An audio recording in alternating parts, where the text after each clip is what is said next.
in a world where the night hides more than we can imagine. Today, I will tell you real stories that happen to people in the scariest and most unexpected places. From abandoned houses and dark forests to encounters that send shivers down your spine. These stories will make your heart beat faster and remind you that not everything in this world can be explained. So sit back, turn off the lights, and get ready to listen to what could be happening right next to you. When I was little, around 8, I hated going to the dentist. He always made me uncomfortable for some reason. I remember thinking his smile stretched too far and seemed forced, like clowns. Anyway, my mom always came with me and went back so I wouldn't be scared. One day, my dad had me, divorced parents, and had to take me to the dentist, but tried to make me go back alone so he could sit out in the lobby doing whatever. The assistants had to literally drag me back to the room, and you could hear me screaming and crying down the hall, refusing to sit in the chair. Finally, my dad came back to get me, irritated that I'd made a scene. He rescheduled my appointment for when my mom would have me, and we just left. He made a big deal about how badly I was acting and told my mom she was spoiling me and all sorts of nonsense.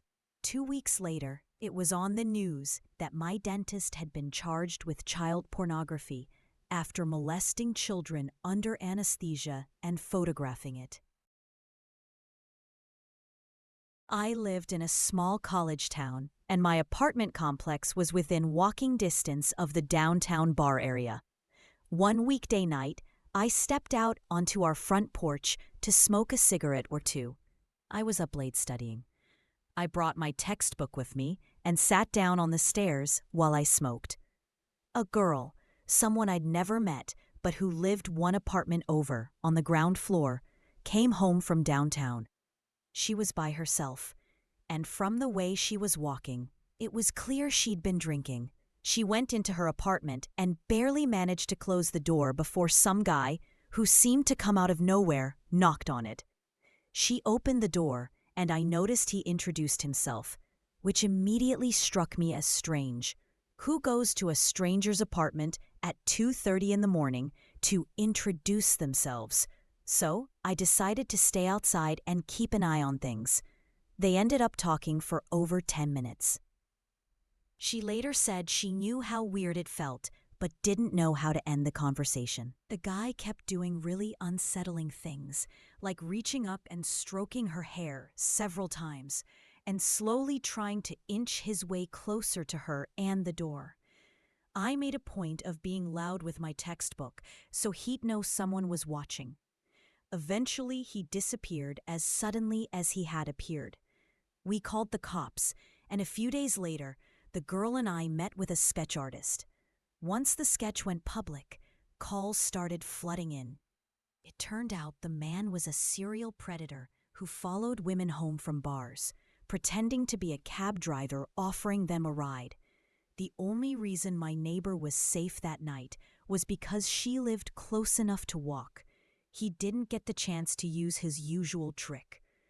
A creepy stranger followed my neighbor home, probably left because he noticed I was watching, and later turned out to be a serial attacker.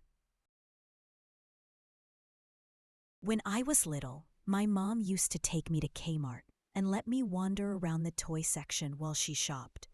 Pretty normal back in the 70s. One day, while I was playing with a Simon Says game, an older man walked up to me and started making small talk. He seemed friendly at first, just chatting while I played. After a few minutes, he told me to come with him and took me by the hand. We walked right down the main center aisle of the store, heading straight toward the exit sign in the back. As we crossed the last row, I happened to glance to my right and saw my mom at the end of the aisle. I told him I saw my mom and had to go, pulled my hand away, and ran straight to her. I didn't tell her what had happened because I was afraid I'd get in trouble for going with a stranger in the first place. It wasn't until years later that I realized just how close I'd come to being kidnapped, or something even worse.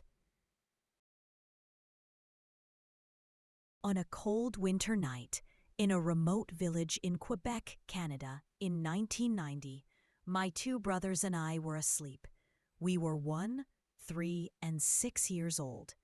In the middle of the night, someone entered our house without knocking. We could hear him walking around and talking to himself.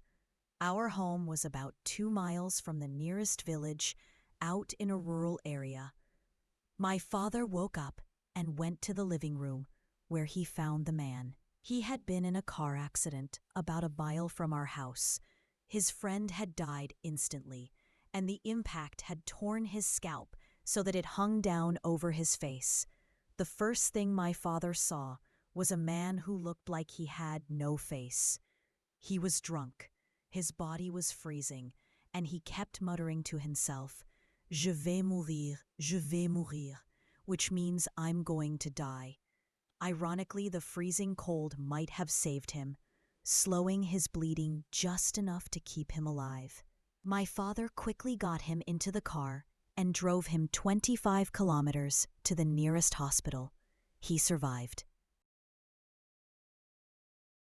A few years ago, some friends and I went camping on a hill a few kilometers out in the woods, not far from one of the guys' houses. There are a few hiking and four-wheeling trails in the area that lead up to the hill, so it's a spot known by locals. It was around midnight.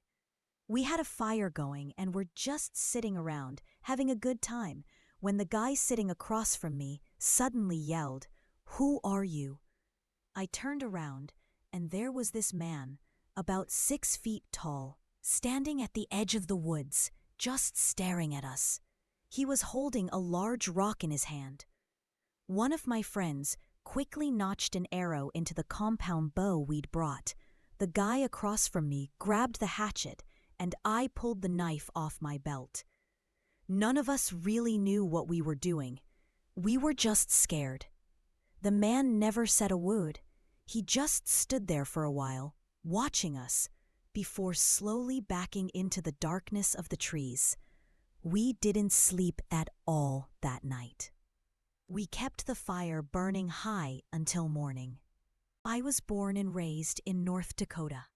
Back when I was in high school, a group of us used to research old murders that had happened out in the county. We'd go out at night to find the locations and film our little investigations. This was about 2 years before the Blair Witch Project. It was just something to do while we drank cheap beer and acted like typical teenagers. Eventually, we ran out of crime scenes to explore. North Dakota doesn't have many people or murders. So we started getting really good at finding abandoned farmhouses.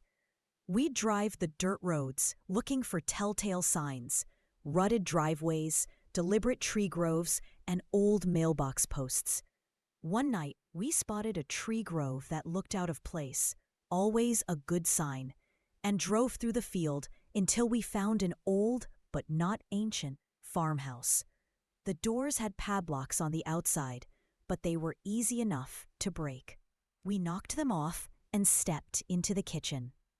There were 6 of us, all with flashlights, and the first thing that hit you was how normal everything looked. The kitchen table was fully set for a meal, every plate, bowl, and piece of silverware perfectly in place. We'd been in dozens of abandoned houses before, but never one that looked this untouched. The fridge was still stocked, though what was left was long since rotten, and the cupboards were full of canned food. Another first. One of the guys found mail on the counter dated early June 1978, and someone else found an old TV guide in the living room with UFOs on the cover. The family photos were still hanging up. Mom, Dad, son, and daughter, frozen in 1970 smiles. The furniture was dusty but in great shape. Closets were still full. Everything looked totally normal, which somehow made it the most unsettling house we'd ever seen. As we searched, it started to hit us. This wasn't a place someone moved out of. This was a place someone had just left.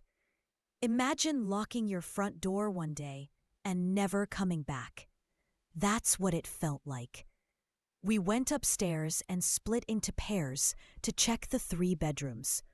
Ours was the closest, and it clearly belonged to the younger boy. I don't remember much about what it looked like, because almost immediately we heard the most blood-chilling scream I've ever heard in my life.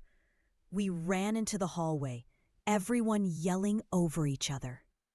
After a few endless seconds, the 2 who screamed finally caught their breath and said, "You have to go in and see." I walked down the hall, heart pounding, trying to act brave in front of everyone. But when we reached the doorway, all of that disappeared. The room opened up to the left. On the right side, there was a bed, queen-sized maybe, and sitting up against the pillows, with the blanket pulled to her waist, hands resting neatly on top. And head turned slightly toward the door, was a life-sized porcelain doll. Snow-white skin, jet-black hair, cold glassy eyes.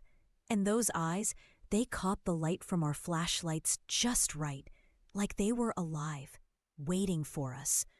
If the head hadn't been turned, maybe it would have just been creepy.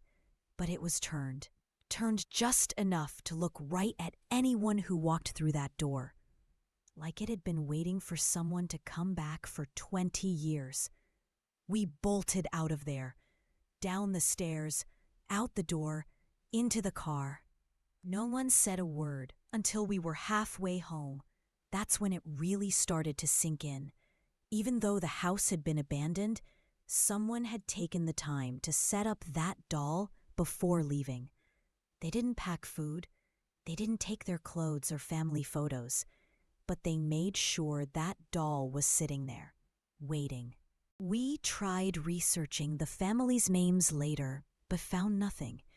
No tragic accident, no murder, no surviving relatives, just a perfectly preserved 1970s home in the middle of nowhere. We eventually learned the county had repossessed the land for unpaid taxes, which explained the locks. But we never found out what happened to the family, or why they left that doll.